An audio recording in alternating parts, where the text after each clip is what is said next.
கிறிஸ்துவுக்குள் பிரியமானவர்களே, காலை ஒரு நிமிட தேவ செய்திக்கு உங்களை அன்புடன் வரவேற்றுக் கொள்ளுகிறேன்.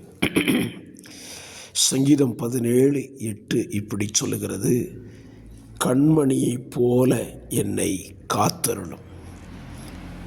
அழகான ஒரு தாவீதின் ஜெபம். தன்னை தேவன் காக்கும்படி சொல்லுகிறான். அதை எப்படி காக்க வேண்டுமா? கண்மணியைப் போல காத்தருளும் என்று சொல்லுகிறார். கண்மணிக்கு பாதுகாப்பு இமைகள்.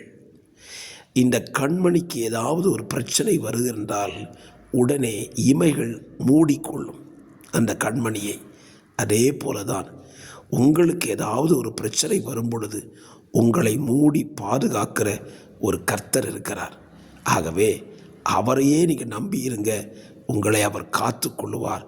உங்களுக்கு எந்த தீங்கு வராதபடி காத்து கொள்ளுவார். ஆமென்.